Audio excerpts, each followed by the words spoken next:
The sun had barely crested the ragged peaks when Clara McRae felt the weight of death settle over her. She sat cross-legged in the dirt, arms wrapped around the infant, while the man beside her bled out silently beneath a torn gray sky. The wind lifted dust from the canyon floor, drawing it into eddies around them. Ashes of the dead, she thought. Silas Boone was gone, and now the baby in her lap was the only warm thing left in the world. She hadn't cried. Not when he'd collapsed with a grunt and a soft "goddamn" on his lips. Not when he'd fumbled for her hand, pressed the crumpled envelope into it like it was worth more than his life. The letter was damp with his blood, sealed in dried sweat and sorrow. She didn't need to open it to know what it said. Silas had told her everything the night before, when he'd known he wouldn't see another dawn. "Jedediah Carr," he had said, voice thin as creek water. "He's the one. My brother. Tell him this boy's his blood. He deserves to know." She had nodded even though she didn't understand. She barely knew Silas Boone, only what he'd shown her during that 3-day stretch of running, hiding, and bleeding. She had no ties to him before then. No reason to trust him, much less carry his bastard nephew across 100 miles of bad land. But something in his eyes, in the way he cradled that baby like the last fragile piece of his broken life, made her promise. Now, sitting in silence as the wind scattered the last of the man's soul into the stone, Clara pressed the baby close to her chest and looked east. Toward the Carr ranch. Toward the man who might take this child and bury the past, or might spit in her face and send her packing. She rose unsteadily.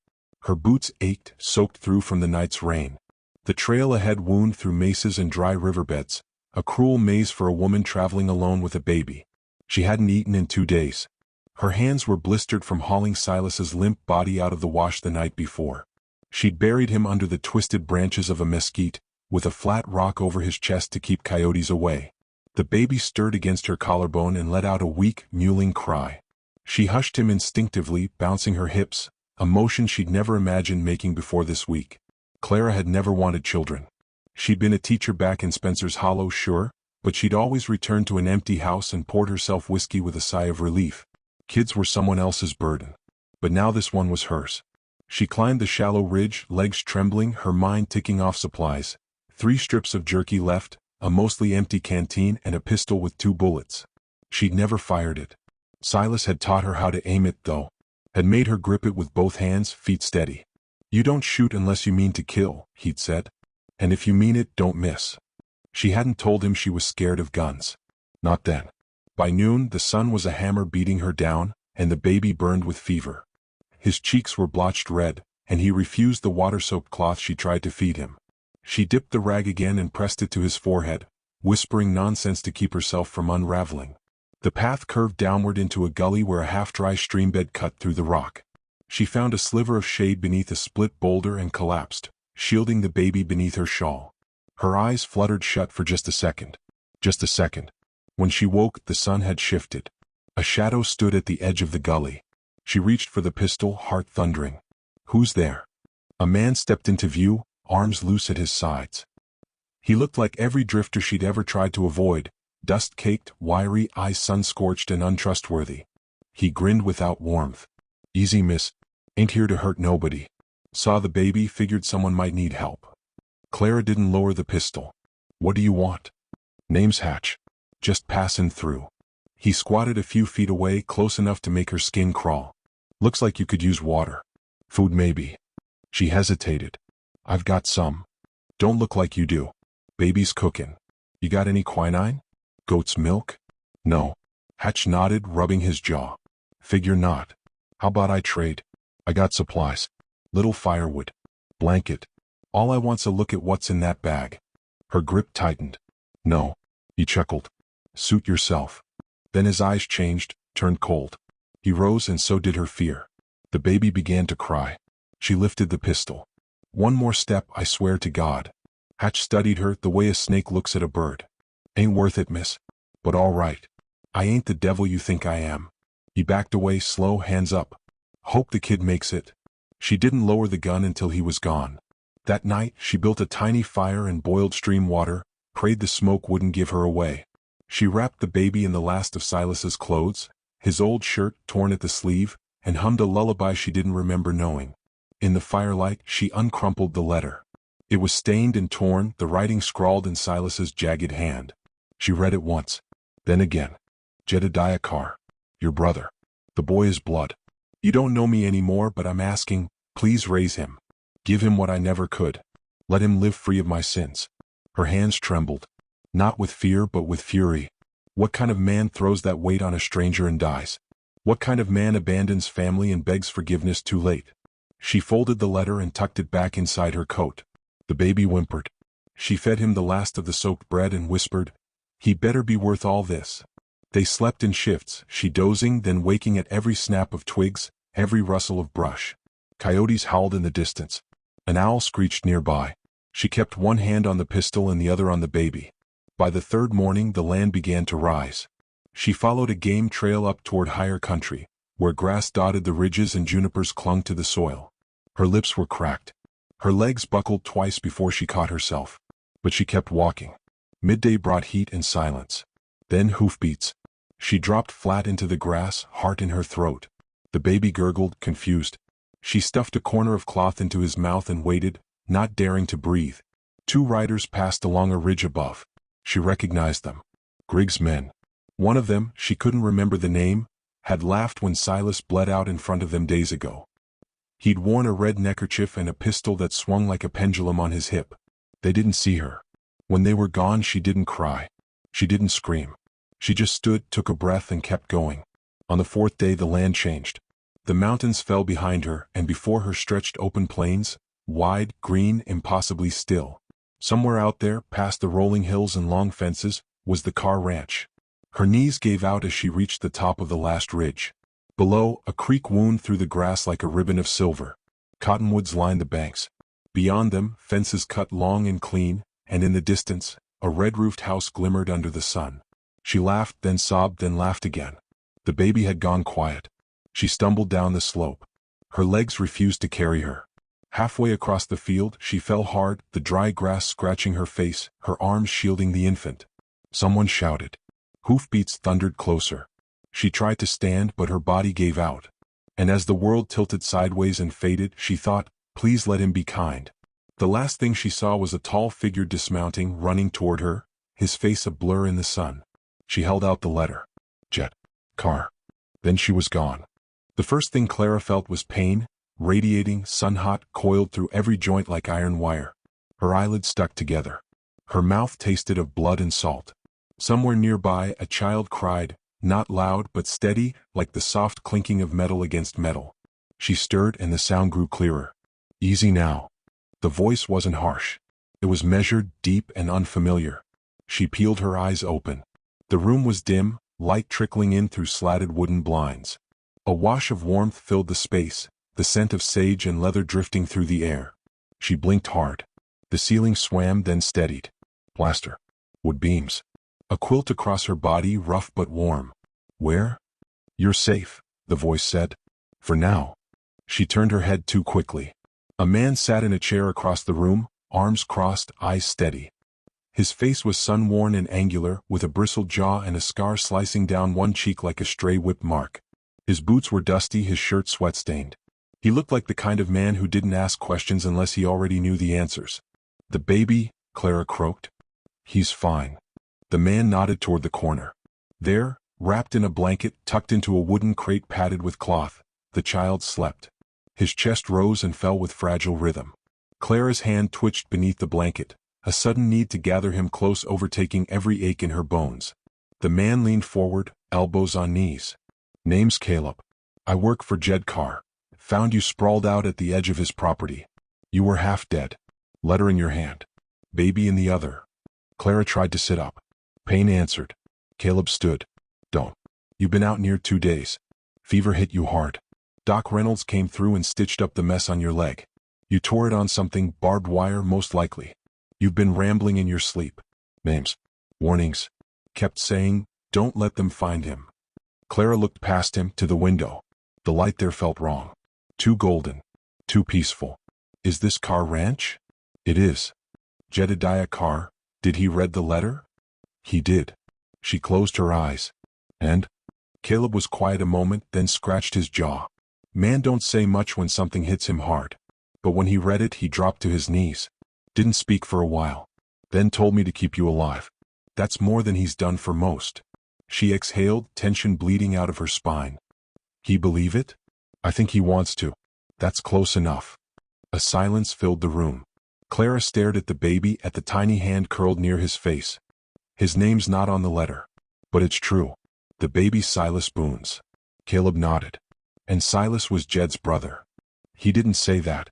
But he died for that child. Protected him, till the last breath. I knew Silas. Years ago.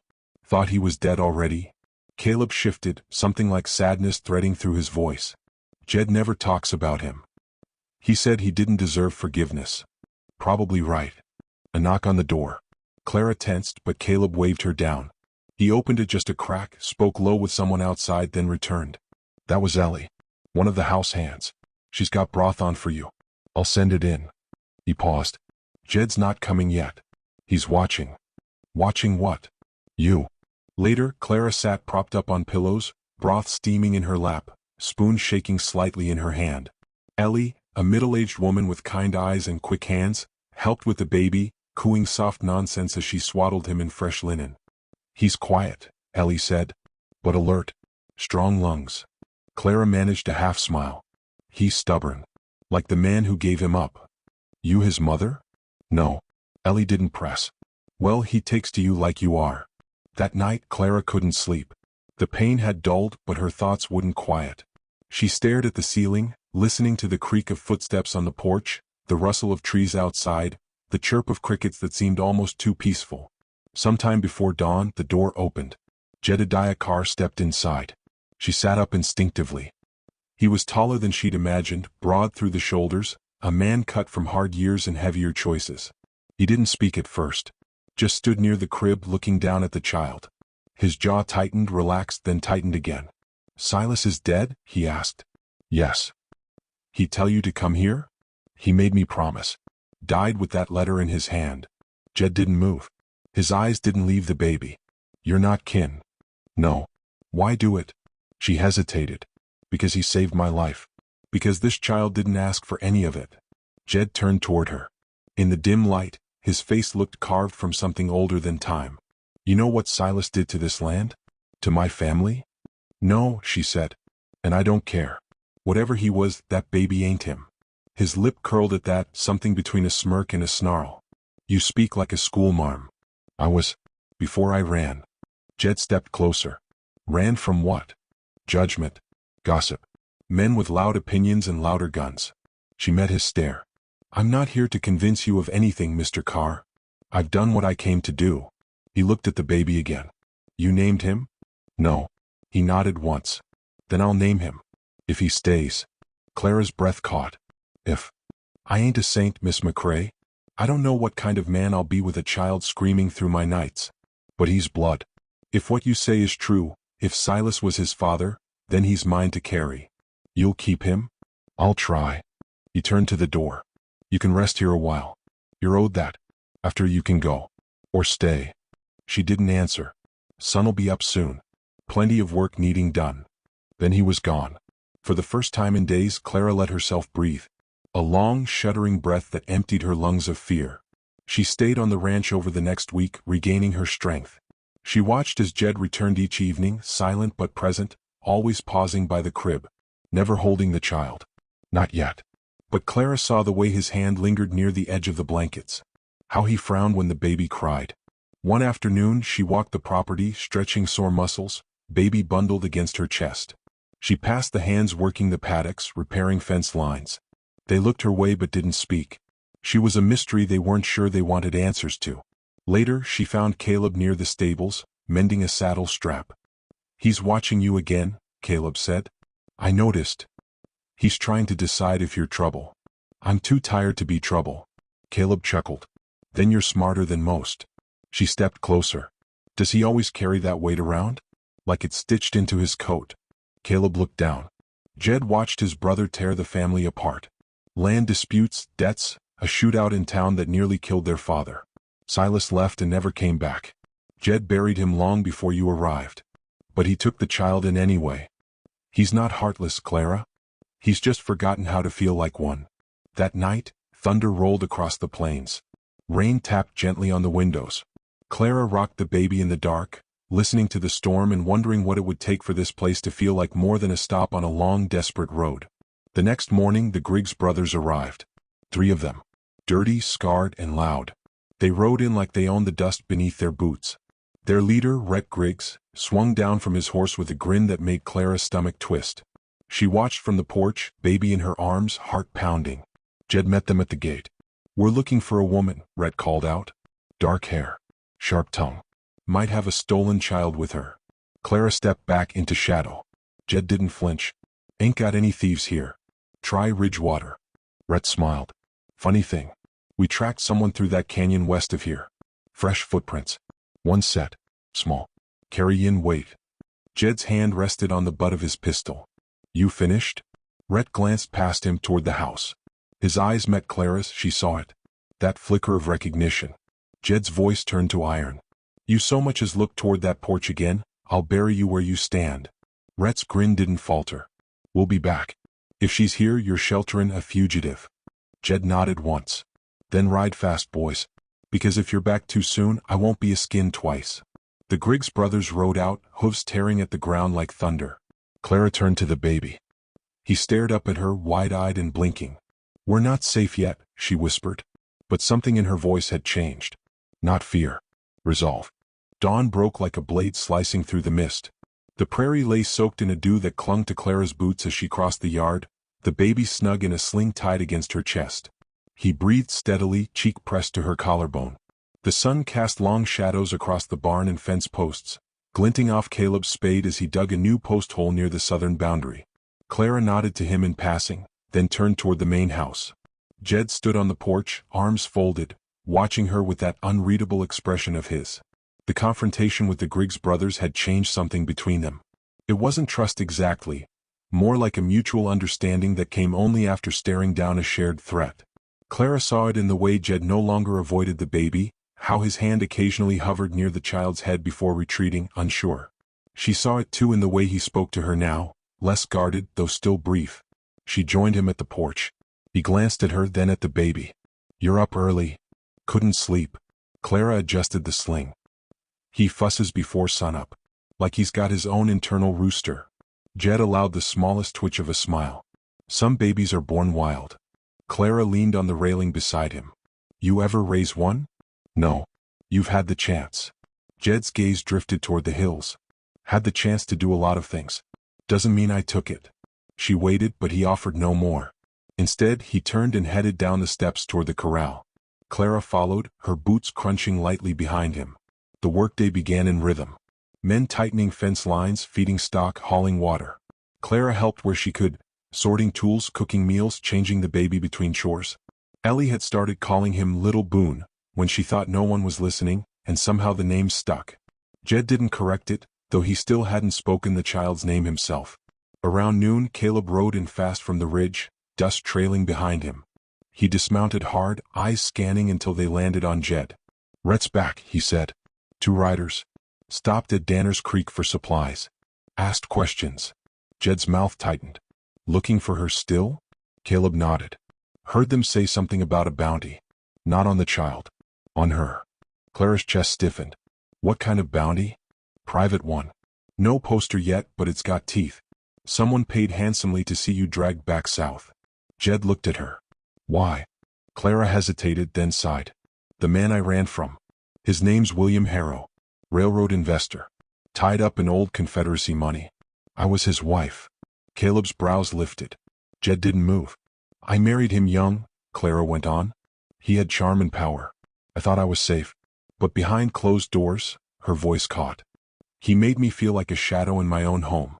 When I learned what he was doing, land grabs, slave trafficking in Mexico even after the war ended, I threatened to go public. That's when he locked me away. Burned the house. Told the town I'd gone mad." Jed's eyes narrowed. "And the child?" "Not his. I met Silas in hiding. He saved me from Harrow's men. We ran together for 6 months. Then they caught up to us in New Mexico. Silas bought us time." Clara's hands clenched around the baby's sling. "He handed me the letter, told me to find his brother, said it was the only place left where truth still mattered." Jed studied her, jaw grinding. "You should have told me all of it. I told you what mattered." A beat passed. Then Jed turned to Caleb. Get the horses ready. You and I ride tonight. We need to know if Harrow's putting law behind this. Clara stepped forward. I should leave. Take the baby and keep moving. No, Jed said flatly. That's what he wants. He'll chase you till you break. Here we hold the line. But I didn't bend for Silas's mistakes, Jed cut in. I'm not bending for Harrow's sins. Clara blinked. She hadn't expected that, not the defense, not the conviction. Caleb gave her a small nod as he turned toward the stable. Jed followed. Left on the porch, Clara rocked the baby gently. Little Boone slept through it all, unaware that the world teetered just behind the quiet.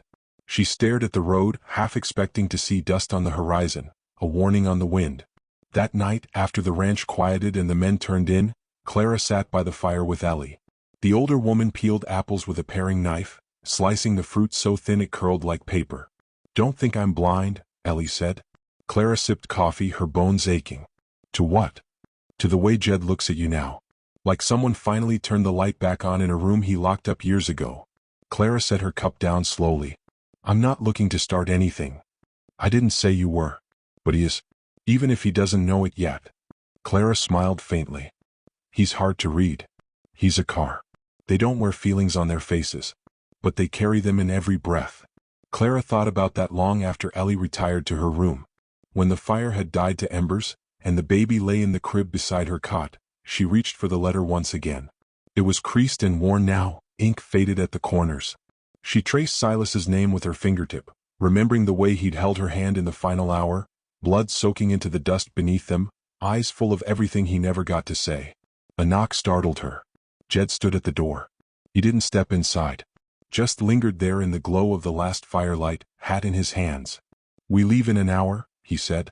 I'll keep watch here, she replied. He hesitated. If we don't come back by morning? She rose and crossed to him. Then I'll do what I've always done. Survive. He nodded once. Keep the rifle nearby. When he left, she watched until he vanished into the dark. Then she locked the door, bolted the windows, and loaded the rifle. She didn't sleep. Just before dawn, hooves broke the silence. But only one rider returned. Caleb burst through the door, breath ragged, face pale with urgency. Rhett's dead, he panted. Jed shot him in the pass. But Harrow's men are coming. At least 5 riders. They're half a day out. Clara steadied herself. How long do we have? Not long enough. Clara passed him the baby. Take him. What? Ride. Go north. Follow the river fork. There's a hunting cabin up there, Silas mentioned it once. You'll be safe there for a while. Caleb shook his head. Not without you. Caleb, if they catch us all, it's over. But if one of us lives, so does the story. Caleb looked torn, but the baby stirred in his arms, and that decided it. I'll come back. You better. By the time the sun crested the horizon, Clara had saddled her own horse. She wore Jed's old coat, her hair tied back, her rifle slung over her shoulder. She stood at the edge of the property, staring down the long road that led toward blood and vengeance. She wasn't running anymore. She was ready. The wind howled across the plains like a warning too late to be heeded. Clara stood in the center of the yard, boots planted firmly in the dirt, rifle clutched tight against her chest. The sky above had turned the color of lead, roiling with the promise of a storm. It suited the moment. A storm was coming, and not the kind that scattered leaves. Jed hadn't returned. Clara had waited, heart pounding in the cage of her ribs, eyes scanning the hills for any sign. Hoofbeats, a shadow, something. But there was nothing. Just silence, cruel and gaping. Until now. A line of riders appeared on the horizon. 5 of them, dark figures etched against the morning light like demons from some old prairie tale. She felt her breath catch, not from fear but focus. They didn't rush in.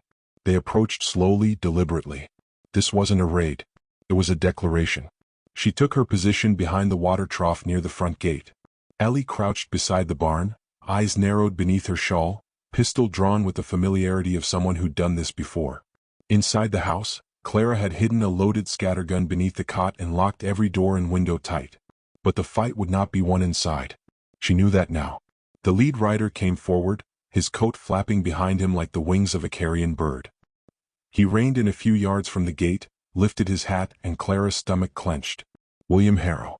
He looked older than she remembered, lines deeper, jowls heavier, but the eyes were the same, cold and ravenous. He smiled, though it didn't reach those eyes. "Clara," he called, voice syrupy and slow, "I've been looking for you." She stepped out from behind the trough, rifle steady, finger on the trigger. "I heard. I'm not here to hurt you."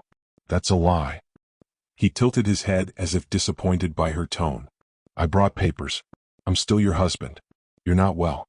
You've taken something that doesn't belong to you. He was never yours. That child is my property." She aimed slightly lower. "Say that again and I swear I'll get your horse first." One of the riders behind Harrow chuckled, low and mean. Another spat. "I don't want to drag you out," Harrow went on, "but I will. And when I do, there won't be any kindness left in me." Clara's voice didn't waver. "Then you better start dragging." Harrow's smile thinned. "Last chance, Clara." A gunshot split the morning. But it didn't come from Clara. From the north ridge, a figure emerged on horseback. Gun in hand. Blood on his shirt. Jed Carr. He rode straight into the fray like a man walking into judgment. A bullet grazed his side, but he didn't stop. He took one rider down with a single shot, his revolver spinning smoke. Clara opened fire next, dropping to one knee and clipped the leg of another's mount. The horse reared, throwing the rider hard into the dirt. Ellie fired from the barn, catching a third man in the arm. The battlefield erupted into chaos. Harrow screamed something unintelligible as his men scattered, guns drawn, scrambling for cover that wasn't there. Clara kept moving, zigzagging toward the barn. She caught sight of Jed tackling one rider off his saddle, fists flying, gun lost in the struggle. Blood smeared across his face, but his eyes were wild with life. The fourth rider charged Clara's position. She dropped to her belly and squeezed the trigger. The blast hit him center chest. He tumbled off the saddle like a puppet with its strings cut. Then there was silence again, broken, panting silence. Only Harrow remained. He stood alone now, the last man upright. His revolver pointed toward Clara, who rose slowly, rifle raised, heart hammering so loud it blurred the edges of her vision. Behind him, Jed emerged, bloodied and limping, gun in hand. "Don't," Jed said. Harrow froze. "You pull that trigger," Jed went on, "and I swear I'll blow the back of your skull into the next county." Clara didn't lower her rifle. "You don't get to own anyone anymore, William." Harrow's hand shook slightly. "You have no idea what you've done." "I had leverage. Friends in Washington. You've made powerful enemies." "I've made peace," Clara replied. "And that's more than you'll ever have." His finger twitched. Jed shot first. The bullet hit Harrow high in the shoulder, spinning him backward into the dust. His gun clattered uselessly. He howled, clutching the wound, crawling toward his horse. Jed advanced slowly, gun still trained, but Clara stepped in first. She crouched beside Harrow, rifle against his temple. "You're done." He spat blood. "You think you've won?" "No," she said. "I think I've stopped losing." Jed reached her side, breathing hard. "What do we do with him?" "Let him crawl back," she answered. "Let them all see what's left when power meets truth." Harrow didn't speak again. He climbed into his saddle with one arm dangling uselessly and rode off, slumped and broken. No pride left in him. Only the pain he'd earned. The three of them, Clara, Jed, and Ellie, stood in the yard, weapons still hot, dust settling like ash. Then a cry pierced the stillness. From the northern ridge, a second horse galloped into view. Kill. The baby was strapped to his chest, red-faced and wailing, but alive. Clara's knees gave out as she saw them, and she staggered forward. "Boone," she whispered, arms outstretched. Caleb handed her the child, breathless and grinning. "Didn't know if you'd still be here." "We're here," she said, burying her face in the baby's hair. "We're still here." Jed looked at the horizon. "Not much longer, though. Harrow won't stop." "No," Clara agreed, rising slowly. "But we'll be ready next time." Ellie nodded. "We got horses, rifles, and enough land to bury 10 more bastards if they try." They laughed, worn and wild. Later that night, Clara stood alone beneath the stars, Boone asleep in her arms. Jed joined her without a word. The air was clean now, the violence washed away by wind and firelight. "You saved us," she said softly. Jed shook his head. "You saved yourself." She looked at him, really looked. "I didn't think I could." "You did." He reached out, touched the baby's small hand. "He'll grow up with your fire."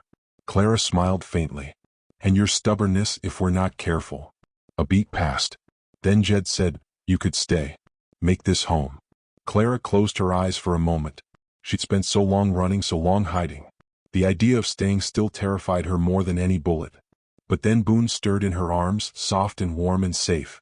"I think I'd like that," she said. They stood in silence as the wind moved gently through the grass. No more screams, no more hoofbeats. Just the soft crackle of the dying fire and the faint echo of a letter written by a dead man, delivered by a woman who'd refused to break. She'd carried more than a child. She'd carried hope. And now, finally, she laid it down.